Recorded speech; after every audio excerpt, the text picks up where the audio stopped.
अस्सलामुअलैकुम प्यारे दोस्तों, आज हम जानेंगे हजरत इमाम हुसैन की पूरी कहानी। हजरत इमाम हुसैन को इस्लाम में शहीद का दर्जा दिया गया है। उनकी शहादत की कहानी हर किसी को रुला सकती है। इमाम हुसैन की याद में ही मुहर्रम के महीने में उनकी शहादत को याद किया जाता है। हजरत इमाम हुसैन मानवता, प्यार और अहिंसा के प्रतीक थे। उनके करबला में शहीद होने की किस्से कई हदीसों में आए हैं। आज के इस आर्टिकल में हम हजरत इमाम हुसैन के बारे में तफसील से जानेंगे, उनके जन्म, उनकी कहानी और करबला के किस्से को बताने की कोशिश करेंगे। हजरत इमाम हुसैन का जन्म कहाँ हुआ था? हजरत इमाम हुसैन पैगंबर हजरत मोहम्मद सल्लल्लाहु अलैहि वसल्लम के नवासे और अली इब्ने अबी तालिब, हजरत अली और हजरत फातिमा के बेटे थे। हजरत इमाम हुसैन का जन्म इस्लामिक कैलेंडर के हिसाब से 3 शाबान सन 4 हिजरी और अंग्रेजी के हिसाब से 8 जनवरी 626 ईस्वी में मदीना में हुआ था।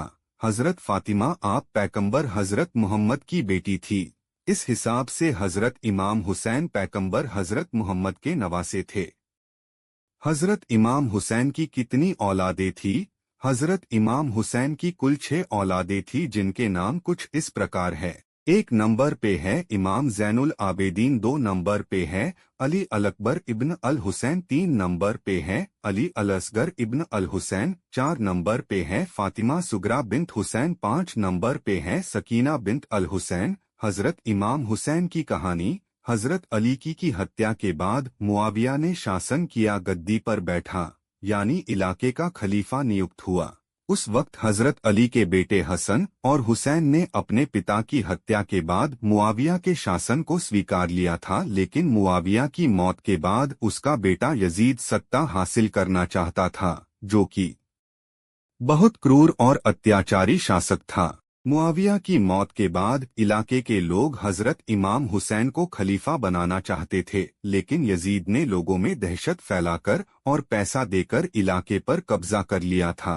यजीद एक बहुत चालाक शख्स था। उसने सत्ता हासिल करने के लिए डर और दहशत वाला बहुत गलत रास्ता चुना। इलाके के सारे लोग हजरत इमाम हुसैन को खलीफा बनाने के पक्ष में थे, लेकिन यजीद के डर से चुप रहते थे, जबकि खलीफा बनने का हक सिर्फ हजरत इमाम हुसैन को था।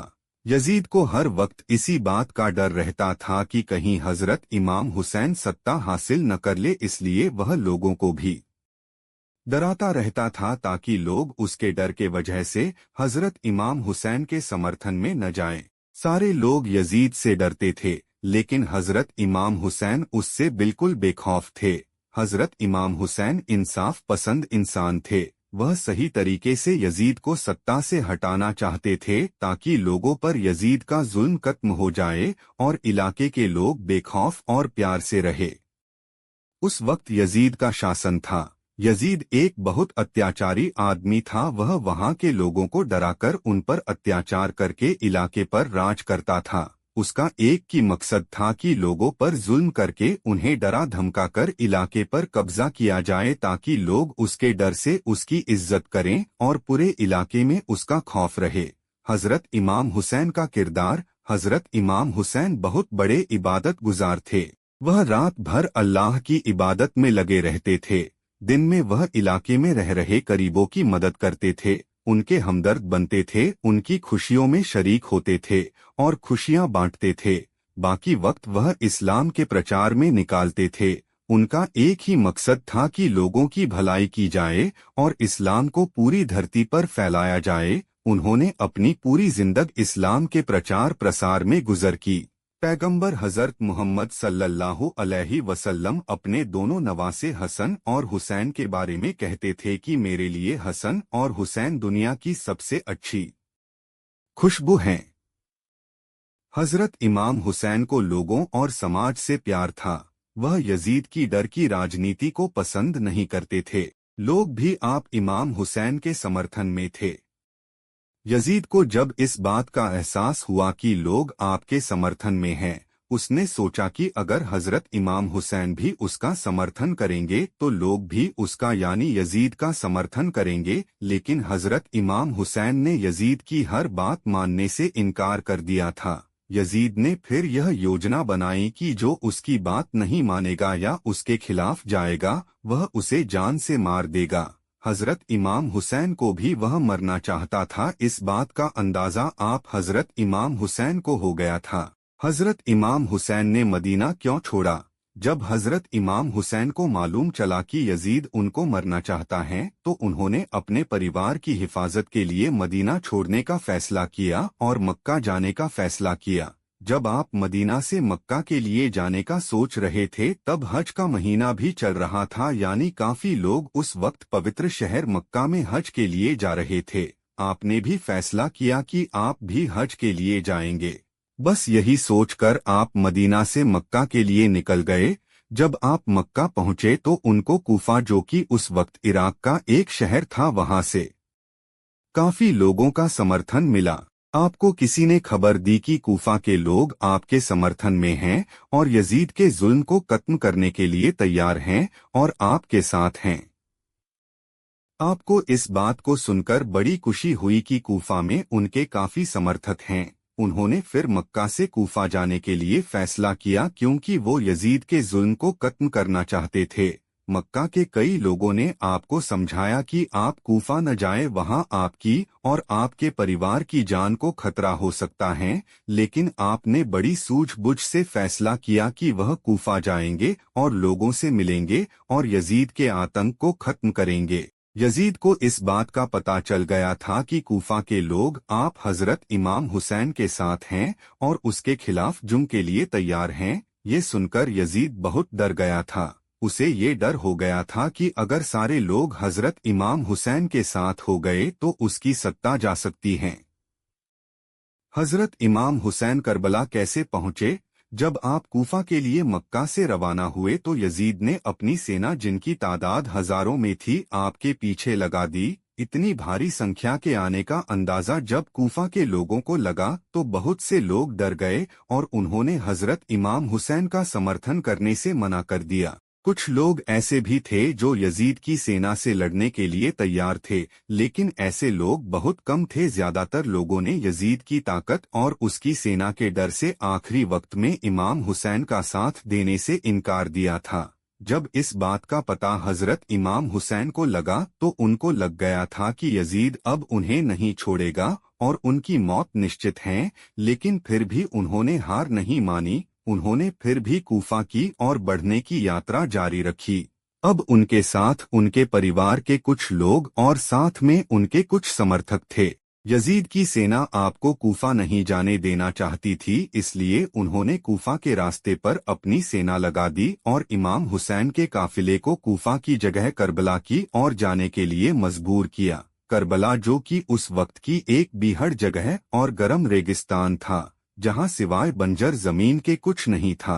इमाम हुसैन और उनका काफिला, जिसमें कुल 72 लोग थे, जब मुहर्रम की 2 तारीख 61 हिजरी को करबला पहुंचे तब यजीद की सेना भी वहां पहुंच गई। मुहर्रम की 7 तारीख को यजीद की सेना ने करबला में मौजूद एक नहर, फुरात नदी अलकमा नहर पर पहरा लगा दिया ताकि हजरत इमाम हुसैन और उनका काफिला पानी नहीं पी सके और अगर पानी पीने आए तो उन्हें उसी वक्त मार दिया जाए। हजरत इमाम हुसैन फिर भी यजीद की सेना के सामने झुकने को तैयार नहीं थे। वह बिना पानी के अपना सफर करते रहे। करबला के रेगिस्तान की इतनी गर्मी में बिना पानी के रहना बहुत मुश्किल था। बिना पानी के हजरत इमाम हुसैन के बच्चे प्यास से तड़पने लगे क्योंकि उनके पास न पानी बचा था न खाना। बिना पानी और भूख के रहते हुए उन्हें 2 दिन हो गए थे। इमाम हुसैन करबला में यजीद से लड़ना नहीं चाहते थे। वह बस अपने परिवार को वहां से निकालना चाहते थे ताकि वह किसी तरह कूफा तक पहुंच जाए। उनको पता था कि यजीद की सेना उनके पूरे परिवार को मार देगी, इसलिए वह सेना की सामने नहीं आना चाह रहे थे। मुहर्रम की 9 तारीख को यजीद की सेना ने करबला में आपके काफिले पर हमला कर दिया। अब आप समझ गए थे कि उनका बचना मुश्किल है। हजरत इमाम हुसैन ने यजीद की सेना से 1 रात की मोहलत मांगी ताकि आप मुहर्रम की 9 तारीख की रात अल्लाह की इबादत कर सके और अल्लाह से अगले दिन जंग में फतेह हासिल करने की दुआ मांग सके। यजीद की सेना उनकी इस बात को मान गई और उन्हें यानी हजरत इमाम हुसैन को एक रात की मोहलत दे दी, क्योंकि यजीद की सेना को मालूम था कि ये लोग बिना पानी खाने के रह रहे हैं और एक रात में तो ये और कमजोर हो जाएंगे।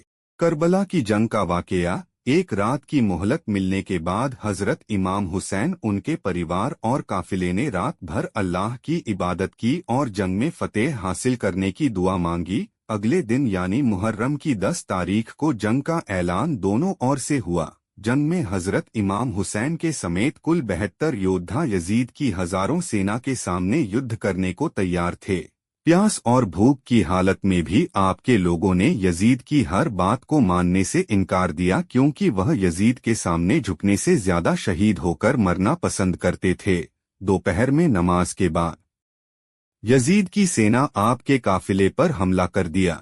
हजरत इमाम हुसैन समेत 72 योद्धाओं ने यजीदियों से डटकर मुकाबला किया। जंग में आपके सभी योद्धा शहीद हो चुके थे। तब अकेले इमाम हुसैन ही अकेले बचे थे। बाकी कुछ महिलाएं, जिनमें एक आपकी यानी हजरत इमाम हुसैन की बीवी भी थी, वह तंबू में थे। तभी अचानक उनको अपने 6 महीने के बेटे अली असगर की आवाज सुनाई दी, जो कि 3 दिन से प्यास से तड़प रहा था। उनका बेटा भूख और प्यास से बेहाल था। उनकी माँ भी 3 दिन से भूखी प्यासी थी, जिसकी वजह से दूध भी नहीं पिला पा रही थी। आप हजरत इमाम हुसैन को अपने बेटे की यह हालत देखी नहीं गई और वह उसे अपने हाथों में उठाकर करबला में ले गए। उन्होंने यजीद की सेना को अपने बेटे को थोड़ा पानी पिलाने के लिए कहा, लेकिन उन्होंने पानी नहीं दिया और आपके बेटे के ऊपर तीर से वार कर दिया, जिससे आपके बेटे की उसी वक्त मौत हो गई और वह शहीद हो गए। उसके बाद यजीद की सेना ने भी हजरत इमाम हुसैन को बहुत बुरी तरह से कत्ल किया। इमाम हुसैन के शहीद होने के बाद उनका घोड़ा, जिसका नाम जुलजनाह था, वह तंबू में आया। उसके जिस्म पर खून की निशान थे, वह जख्मी भी था। तंबू में आते ही वहां मौजूद महिलाएं समझ गई थी कि हजरत इमाम हुसैन शहीद हो चुके हैं। हजरत इमाम हुसैन के शहीद होने के बाद उनके घोड़े जुलजनाह के साथ क्या हुआ, इसका कोई जिक्र या इसका कोई साबुत किताबों में नहीं आया है। यजीदियों ने तलवार से आपका मुबारक सर काटकर गली मोहल्लों में घुमाया था। उनका जुलूस निकाला गया था। ये देखकर हर किसी की आंख में आंसू थे सिवाय यजीदियों के। खैर, इमाम हुसैन की शहादत को इस्लाम कभी भुला नहीं सकता। इनकी ही याद में मुहर्रम के महीने में मातम किया जाता है और हजरत इमाम हुसैन और उनके परिवार की कुर्बानी को याद किया जाता है। हमें भी चाहिए कि मुहर्रम के महीने में उनकी शहादत को याद करें। मुहर्रम में ताजिया निकालकर ढोल नगाड़े बजाकर यजीदियों जैसे काम न करें। जितना हो सके भूखे प्यासे लोगों को खाना खिलाए। मुहर्रम की 9 और 10 तारीख को रोजा रखे और इमाम हुसैन की शहादत को याद करें। मौजिज़ दोस्तों, वीडियो अच्छा लगा तो लाइक और चैनल को सब्सक्राइब करना और अपने दोस्तों शेयर करें। धन्यवाद।